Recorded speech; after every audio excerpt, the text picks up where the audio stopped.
All right, it looks like we are live right at the 1 o'clock hour. Thank you, Nathan, so much for all your help. And hi, everyone. Welcome. My name is Nesreen Ahmed. I am a professional certified coach. I am a grief educator, a certified grief educator, and I am also a griever. And I'm really happy to be here today. I'm going to do my best to make sure to check all the comments um, and keep up to date on everything. But I do want to just ask for your patience today. So I had a little issue today with my family. So I'm here with my young daughter.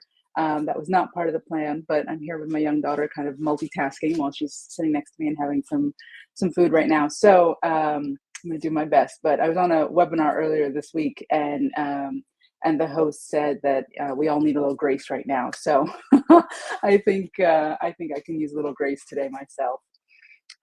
So let's go ahead and get started. Today is all about transforming grief to resilience. And I want to just share that if you have a pen and a piece of paper with you, that would be really helpful. We're going to be doing a little written exercise. And of course, you can ask any questions at any time, leave some comments in there. But I want to just talk for a few minutes so that you have time to grab your pen and paper, but also just to kind of give you an overview. We talk a lot about grief. This whole thing is about grief, this whole conference, and all the wonderful people that have been on and that are coming up in the next day, are all talking about what happens when we go through loss. And I want to just define grief for us, because a lot of times, most people will think that grief is all about somebody passing away. And really, when we think about it, grief encapsulates so much more of our life experiences. Really, the definition, the working definition that I use, that I was trained with from the grief recovery method, is grief is the end of or change in a familiar pattern or behavior. So when you think about that, all the different patterns, all the different behaviors, all the different sort of life things that you do on a daily basis, when one of those changes, when something happens, whether it's very small or and minor or something really large and life altering, both of them, all of them are really grieving events. And so while, yes, I'm going to be focusing today on some of the losses, the people that have passed away in my life, I'm also going to talk about some of the other things that have happened in my life that don't necessarily result in death, haven't resulted in death, but did cause trauma. And I want you to understand and start to think about that for yourself, because I'm sure that you've gone through a tremendous amount of loss in your life. And again, it's not just about you've lost somebody that you love. And then the other thing that we talk about or the other thing that people think about when we think about grief, is that grief is often just sadness and heartbreak and misery. And the truth is that grief is an overwhelming amount of different kinds of emotions, right? So it's anger, it's guilt and shame, it's anxiety and insecurity, it's relief. It's feeling, a sense of relief or maybe even freedom, shock and numbness, sadness, of course, but there's so many different things that we feel that come along with grief and with the missing of our person or the missing of that old pattern. And so it really isn't just one thing. And I really want to start to redefine and rethink grief in general, because I think it's so misunderstood, but also it's really damaging in a lot of ways to define grief in just such a narrow way. And the last thing that I'll mention before we go into the exercise itself, and let me actually just check the chat just to make sure. Okay, so far no comments. All right, that's fine. The last thing I'll say is that, and really, what I'm going to hopefully help you focus on today is recognizing that grief is not all bad, right? Because we often think that grief is the worst thing ever, and we want to get out of it as soon as possible. We want to get rid of it as soon as possible. We need to fix ourselves so we're not in it, and hopefully it'll just end very quickly, right? And the truth is that grief never ends, right? But it will evolve and change as you do. And there are things that you learn from grief. There are things that you can grow and develop because you've gone through loss, because your whole world collapsed, or because you moved, or something that doesn't seem so major. Um, uh, so when we talk about this, what we're really focusing on is what's sort of a growing trend in the world right now of self-development, of trauma, called post-traumatic growth. And what post-traumatic growth is really about the psychological struggle that we experience after a traumatic event. And it leads to deeper wisdom and fulfillment and a sense of purpose. And now, not all grief is traumatic, right? And I completely respect that. However, I think a lot of us have gone through something that can be considered traumatic. And so I want you to start to think about, again, what have you learned from your experiences? What can you grow and develop from the loss that you've experienced? And how can that inform how you want to move forward with the rest of your life? So let's go ahead and grab a piece of paper and a pencil.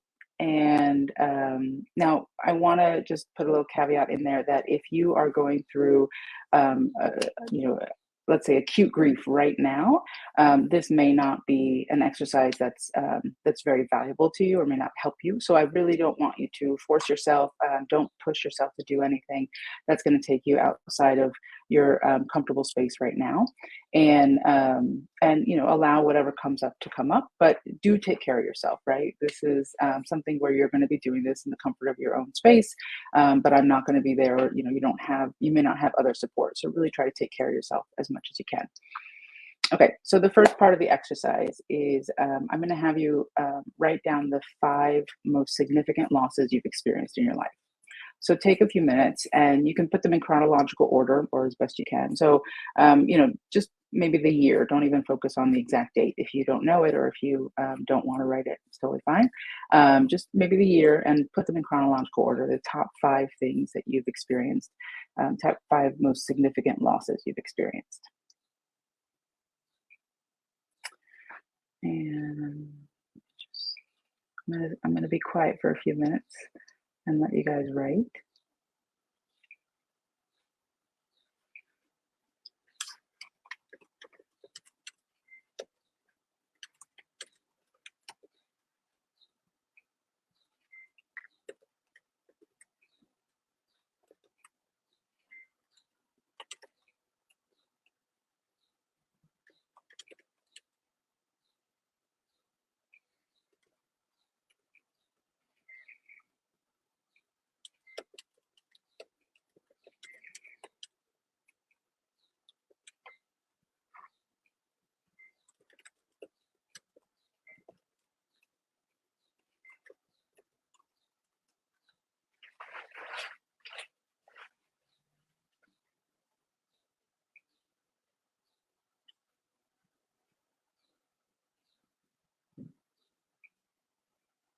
Okay.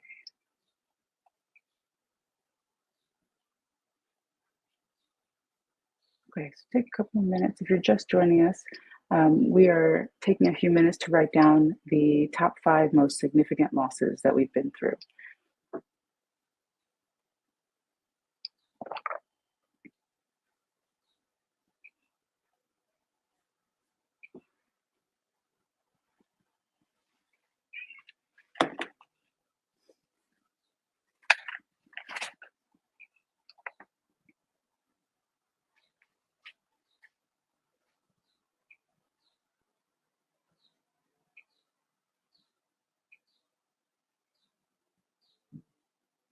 Back when I was in elementary school, back in the 70s, children going through elementary Okay. Okay. Okay, so I'm gonna go ahead and share mine. I'm not seeing any updates in the comments, so I'm not sure. I just sent a note. I'm not sure if there's something going on with my site or if there are no actual comments. So I'm gonna go ahead and just share the top 5 significant losses that I've been through. And I'll just share them for the first part, and then we'll go into the second part of the exercise. Let's see. Okay, so the first significant loss that I went through was a loss of safety.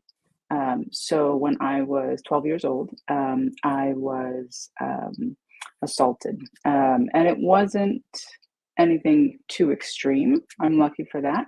But it definitely was something that where my personal space was invaded. I was held for a few minutes against my will, and it completely shattered this notion that I was safe, that the world was safe. I felt like I didn't have a way to protect myself, and I suddenly needed to. And it had very serious repercussions for me for years after that. So that would be the first loss, and that was about 1991. And then I've had, a series of other losses, but the second most significant one would be in 2012, where my long-term relationship ended. And then in excuse me, and then in 2013, my sister passed away suddenly, and I'll talk more about that in a few minutes. Um, and then in 2015, my mother started showing signs of dementia. And it took a while for us to actually get her diagnosed and started to get treated. But it was in 2015 when she first started showing signs. And then most recently in 2021, I had a miscarriage. It was first trimester, second pregnancy. And yeah, it was it was heartbreaking. Okay, so those are my top 5 losses. Now, what we're going to do, the second part of this exercise, is we're going to, under each loss, you're going to add 1 or 2 sentences describing how this was the worst experience, right? How the worst aspect of this experience. This was where you get to be totally at your, let's say, at your unevolved self, right? Like you get to be the victim. You get to talk about how this was the worst, most horrible thing that happened to you. So go ahead and write that down. And I'll give you guys a few minutes and then I'll go ahead and share mine. And unless there are any comments or questions, you can feel free to go ahead and put them in the chat.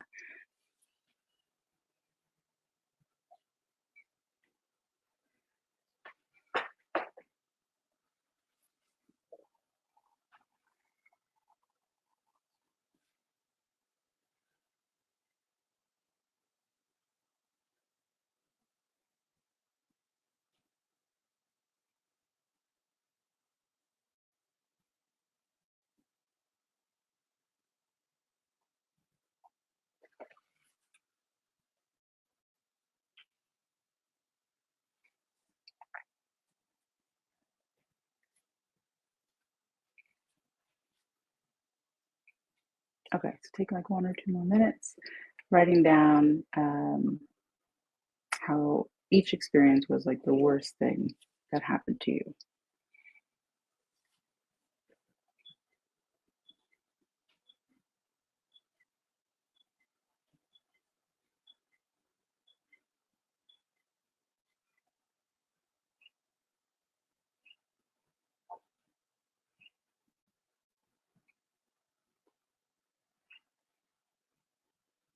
Okay, I'll go ahead and share.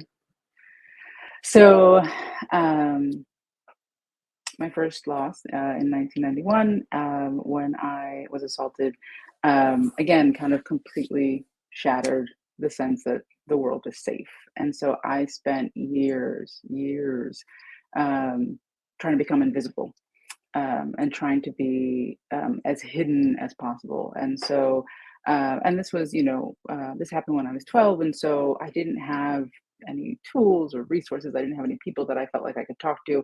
And so I kind of used a little bit of uh, what I could. I used the things around me. So to become invisible, I developed an eating disorder and gained a lot of weight. I definitely tried to um, avoid people as much as possible. I became somewhat of a recluse, and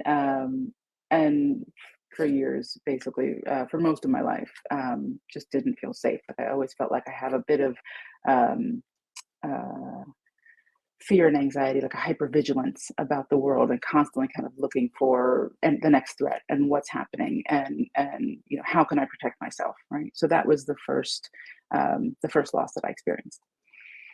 The second one, with my long-term relationship in 2012, that was a very unhealthy relationship in a lot of ways. I was unhealthy. The person that I was with was unhealthy, and I spent I moved cross country to start a new life, to try to get away from it all, to try to find a bit of me after being in a very unhealthy, abusive relationship. And I would say for years, I felt like I didn't have a good sense of myself. I didn't trust myself.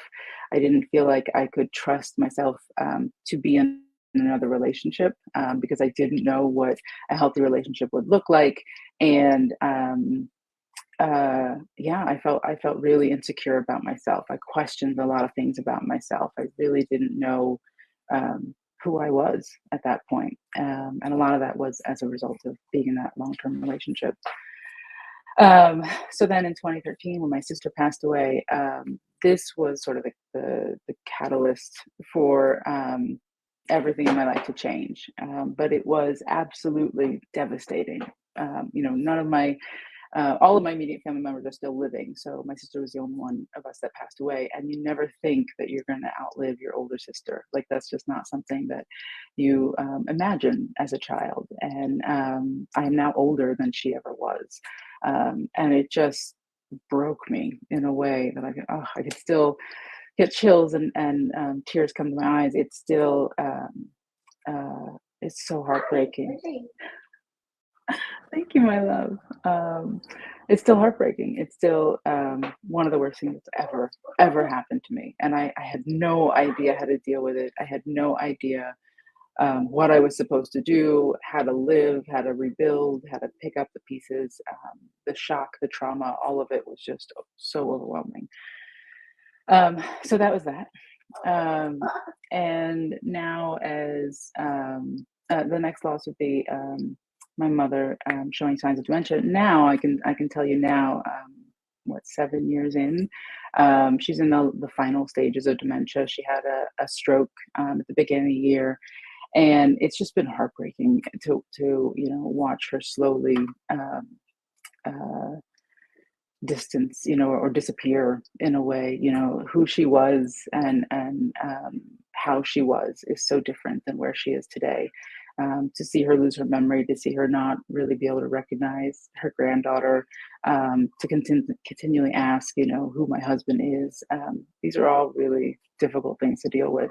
And I have to, I have to try to cling to the good memories. But it's really difficult.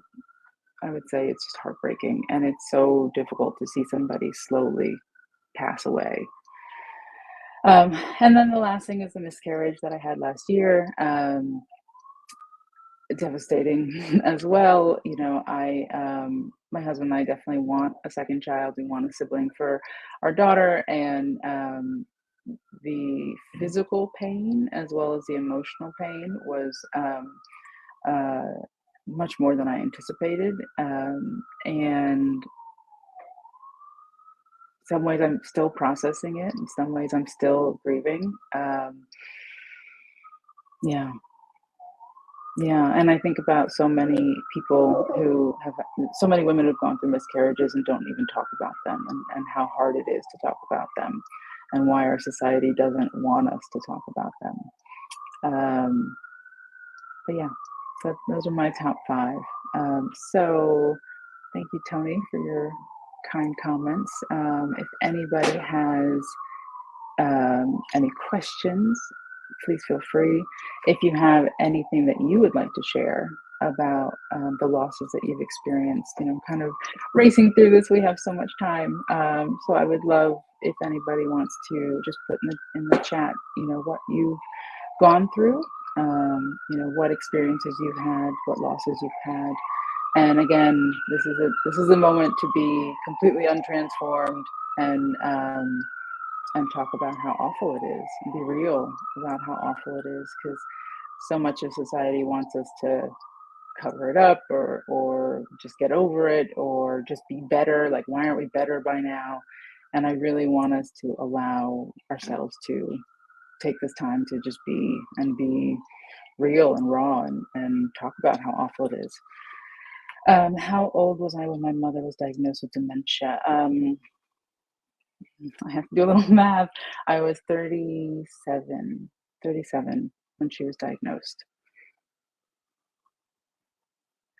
Thanks for asking.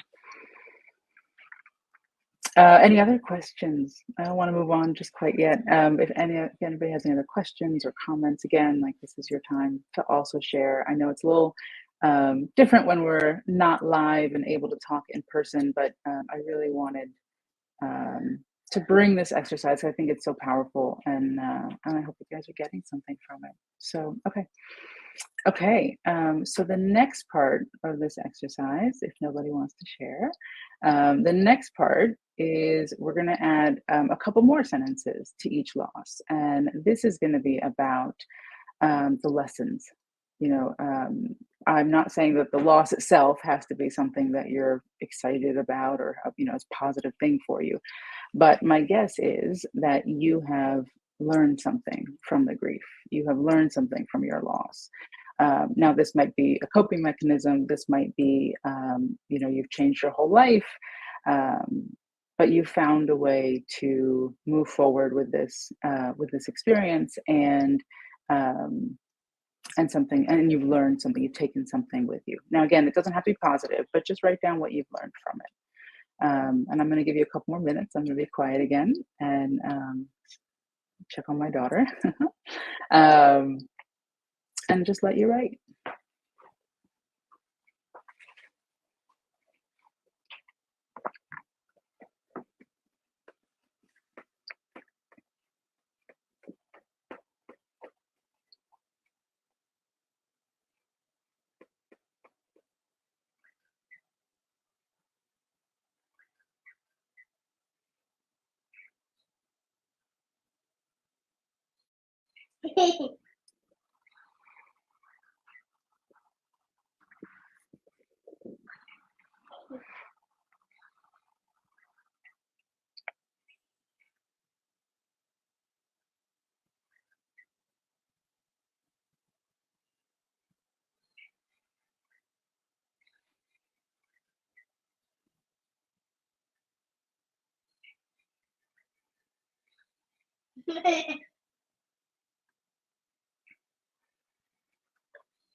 Hopefully you guys are enjoying my daughter's laugh as much as I do.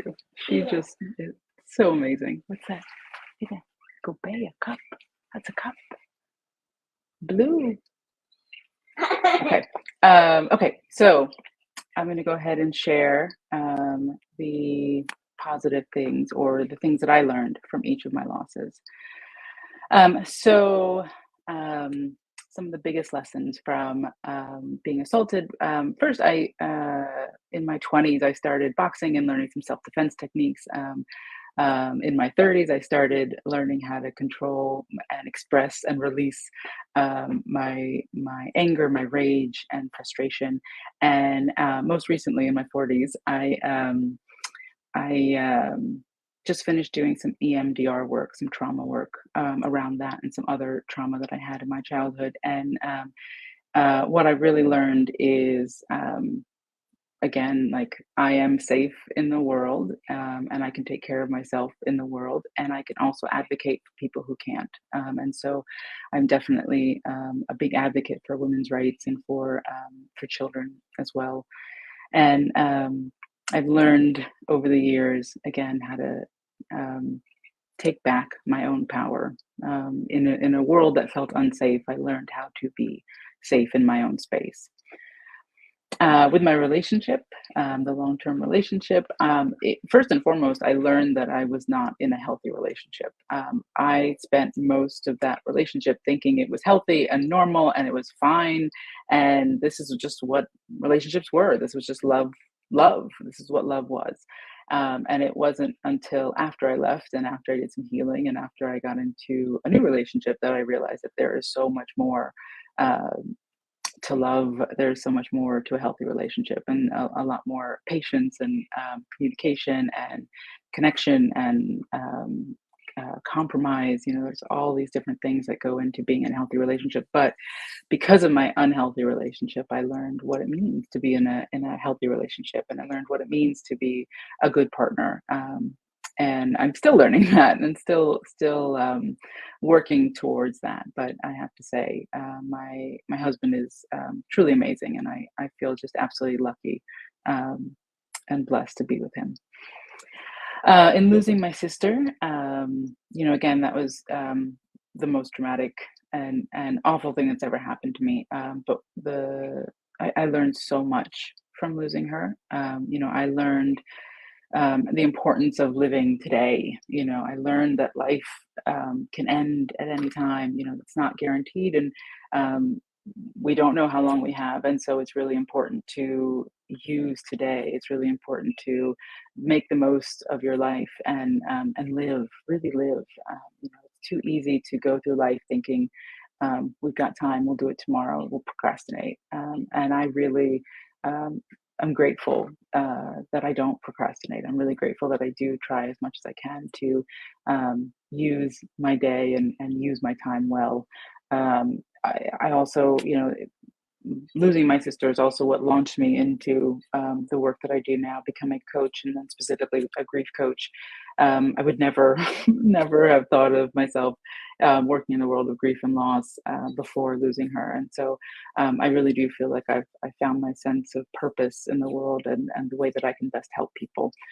So I've really been able to take the tragedy that I've been through and try to transform it into something positive and helping transform other people's lives. And I also am very aware of the language that I use and the way that the sort of how do I say this the state of my relationships. Like I don't like to hold grudges. I don't like to go to bed angry. I really want the people in my life to know how much I love them, how much I care for them, and really making sure that no matter what, they know that I'm there.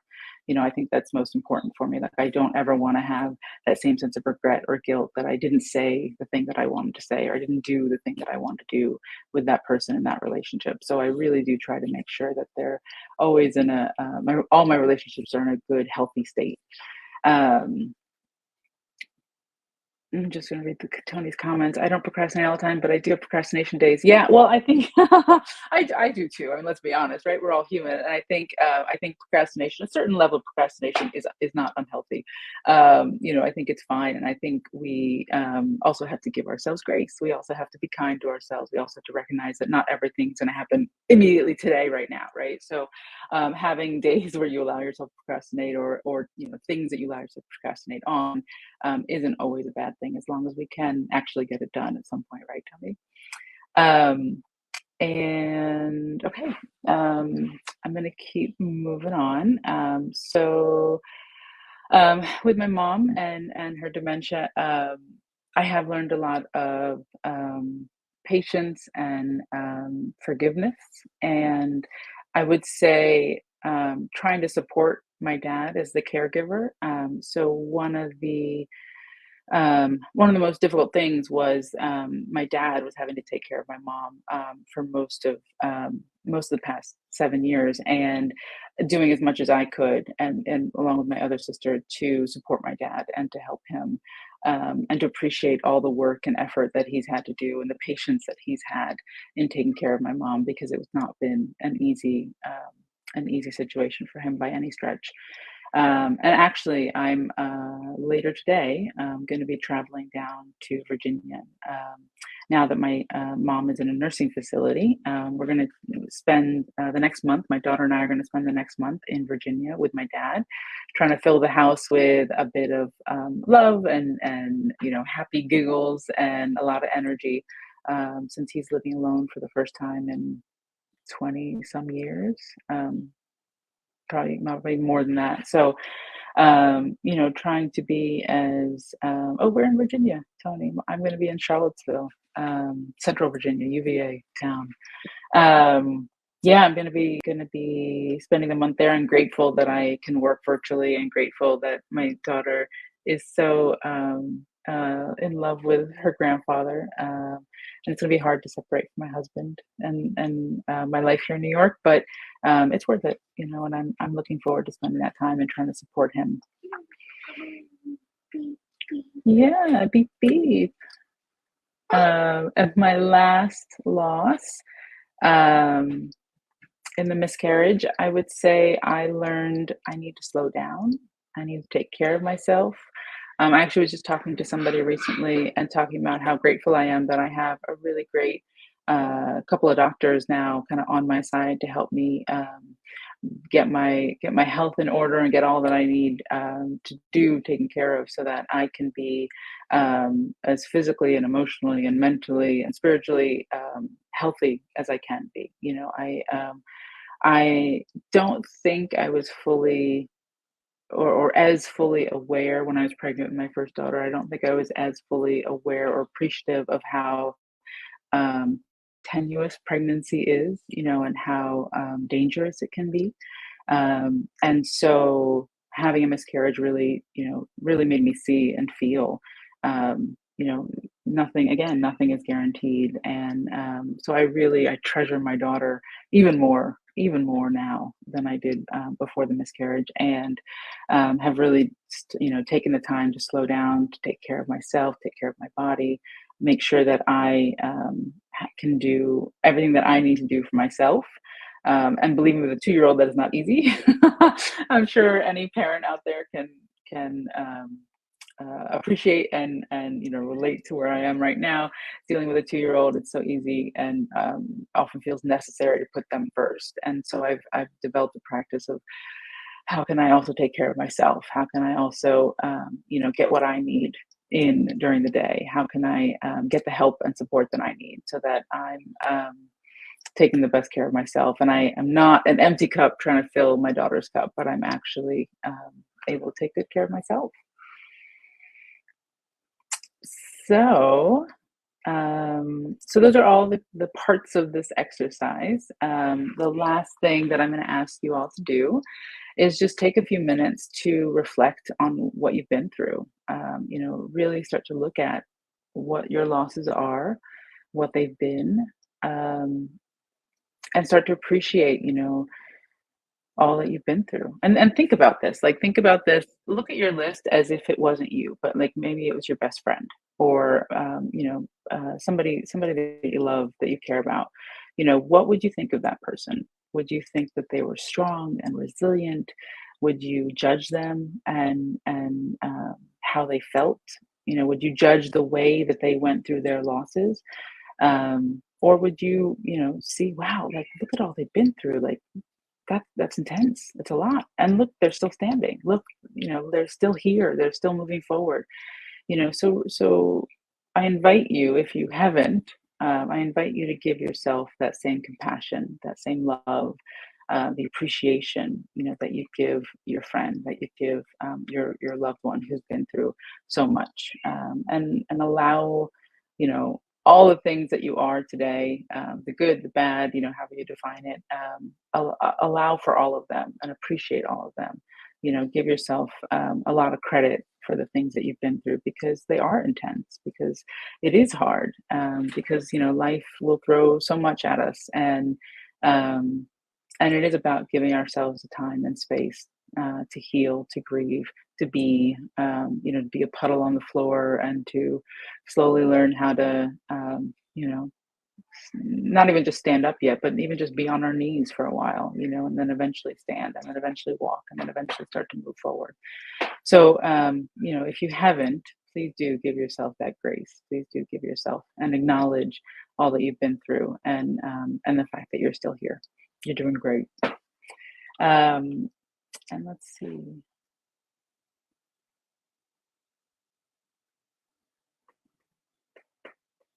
Yeah. Oh, I do see those right now. Right now. Hi, Becky. Welcome. Yes, you should be able to see all of this. I've actually been watching a lot of things on Facebook. So you should be able to see the first part of this and any of the other amazing presentations and discussions and interviews that have been happening since Friday.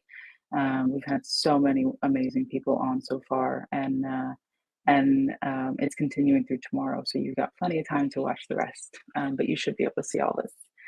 Any other questions? I'm gonna see if there's anything else that we can work through, or if anybody has any questions about what we've done so far, because we have actually reached the end of my exercise. You guys have been amazing. And I just want to make sure if you have any questions or any comments that I answer them before we go.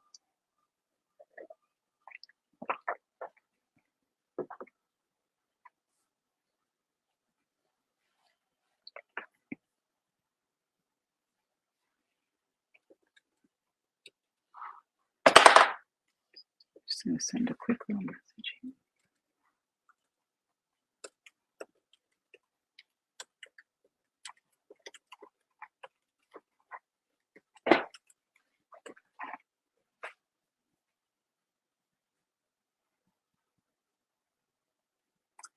Under what name? I know that this is available on YouTube. Becky, I've been watching this on Facebook. Um, and let me see if I can get the link for you and put it in the, oh, I don't know if I can put a comment in here, can I? Tony, if you're still on, can I ask you to share the link for Becky so that she can watch everything? Or maybe Nathan. Let me send a quick note to Nathan. Becky, hang on one second. I'm going to send a quick note to Nathan and see if we can get you the link.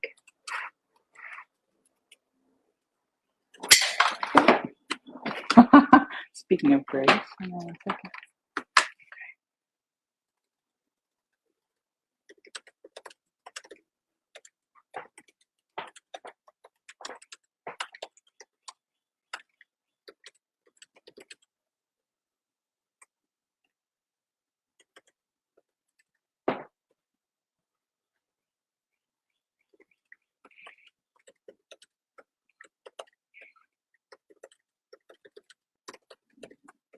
Okay.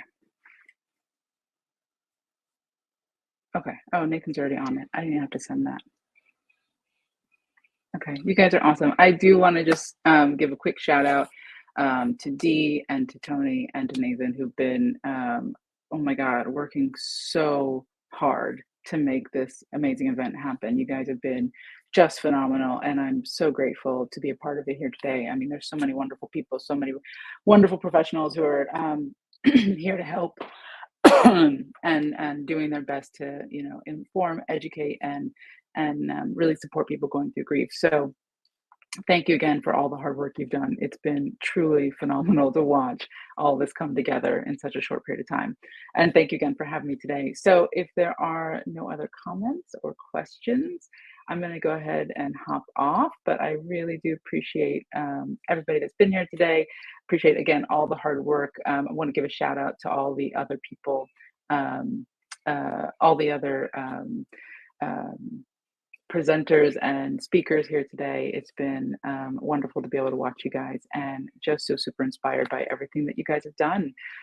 So thank you again, and take good care, everyone. Feel free to reach out if you have any questions, if you want to know more about this or any other things that I do. You can reach me at harborlightcoaching.com. And I hope you all have a great rest of your day. Take good care. We'll talk soon. Bye-bye.